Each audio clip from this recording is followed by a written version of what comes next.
दोस्तों नमस्कार, good morning. मैं आपका दोस्त कपिल जैन, कपिल इलेक्ट्रिकल, छिंदवाड़ा मध्य प्रदेश से। दोस्तों आज मैं आपके सामने बहुत ही ज्वलंत मुद्दा लेके आया हूँ, बहुत ही जो आज बवाल मचा हुआ है पूरे देश में।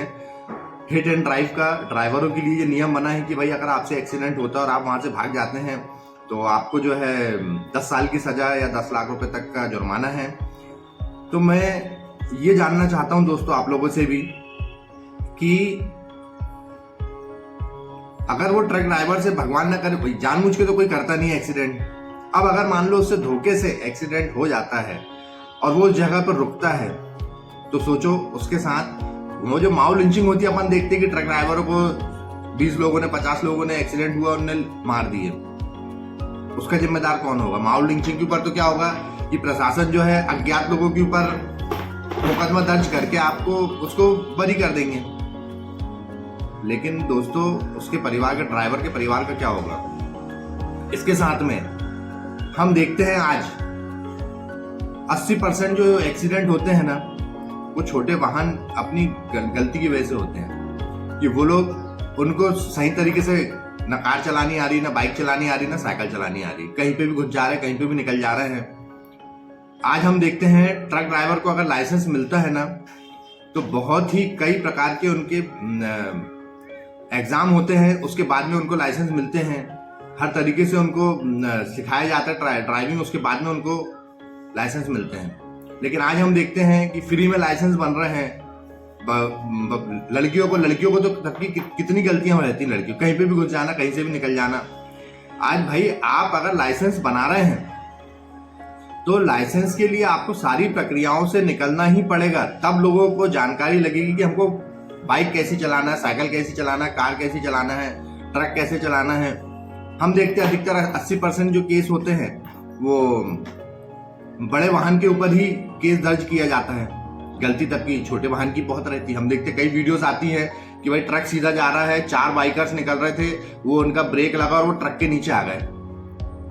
या मान लो भाई कोई भी ट्रक मान लो खड़ा हुआ है, छोटा बाइक वाला उसके सामने आके खड़ा हो गया, भाई उतनी ऊपर बैठा हुआ उसको दिखता नहीं है। तो ये नियम जो बनाए गए हैं कि भाई ट्रक ड्राइवर को जो है, भाई ट्रक ड्राइवर क्या, मैं अगर मान लो बाइक चला रहा हूँ, बाइक से अगर मेरा किसी से एक्सीडेंट हो जाए, भाई जानबूझ के कोई करता नहीं है। लोगों को चलना ही नहीं आ रहा अपने शहर में, अपने देश में, कि भैया हमको चलना कैसे, ना उतनी रोड चौड़ी है कि भैया आप रोड वैसी फिर बना के दो, चाहे अगर ये सामने सादी सिंपल रोड है ना, वो भी वैसी बना के दो कि भाई वहां पर जो है सिर्फ पैदल चलने वाले चलेंगे, यहाँ पर साइकिल चलने वाले चलेंगे, यहाँ पर कार चलने वाले चलेंगे, यहाँ पर बस और बड़े वाहन चलेंगे। फिर उस कंडीशन में आप बिल्कुल बोल सकते हैं कि भैया आपका ट्रक की जगह वहां पर थी, आपको वहां से चलना था और आप बाइक वाले की जगह पे घुस गए, तो हम वो चीज मान सकते हैं कि भैया आप गलत घुसे। लेकिन अगर बाइक वाला ट्रक वाले की लाइन में घुस जा रहा है तो ये बताइए मेरे को गलती किसकी है? आप उस कंडीशन में भी जो है ना उस ट्रक ड्राइवर के ऊपर केस बना रहे हैं, ये गलत है। तो नियम अगर बन रहे हैं तो सुविधाएं भी, व्यवस्था भी ऐसे आपको देना पड़ेगा कि आम जनता को जो है लगे कि नहीं, हाँ ये सही है कि आपने 4 लाइन बना दिए, पैदल चलने वालों की, बाइक साइकिल वालों की, कार वालों की और बड़े वाहन वालों की। अब बड़े वाहन की लाइन में अगर मान लो बाइक वाला कार वाला घुसता है और एक्सीडेंट होता है तो गलती फिर कार वाले बाइक वाले की कहलाना चाहिए, ना कि ट्रक की।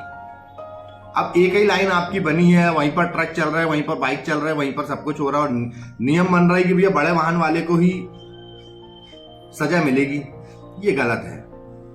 तो दोस्तों मैं आपसे ये कहना चाहता हूं कि क्या ये नियम सही बने हैं? क्या इतना स्ट्रिक्ट होना चाहिए? पहले तो हमें अपनी व्यवस्था बनाइए ना, आप रोड की, सड़क की आप व्यवस्था बनाइए, उसके बाद में फिर आप ये नियम लाइए तो ये नियम समझ में भी आएगा। अब आप बोल रहे हैं ट्रक भी वहीं से चल रहा है, बाइक भी वहीं से चल रही है, 2 व्हीलर वहीं से चल रही है, साइकिल भी वहीं से चल रही है। भैया लाइसेंस देने से पहले सबसे पहले तो छोटे वाहन वालों को सिखाओ गाड़ी चलाना, कि कैसे चलाना है, कैसे चलना है। लोगों को ना पैदल चलना आ रहा है, ना बाइक चलाना आ रहा है, ना कार चलाना आ रहा है, और फ्री में और लाइसेंस बांट के आप जो है पूरी मट्टी पलीत कर दे रहे हो और फिर बोल रहे हो कि भैया ये, अरे भाई वो बेचारा 10, 12, 15 हजार रुपए कमा रहा है ट्रक ड्राइवर, सोचो उसके परिवार का क्या होगा। और इन सारी चीजों में सबसे ज्यादा अगर कोई फायदे में रहेगा तो वो अधिकारी रहेंगे, जो उस बेचारे ड्राइवर का, उस ट्रक मालिक का, उस बड़े वाहन मालिक का शोषण कर लाएंगे कि भैया तुमसे एक्सीडेंट हुआ है, अब तो समझ रहे आप, पूरी गलती जो है बड़े वाहन की निकाल दी जाएगी, छोटे वाहन का कुछ नहीं होगा।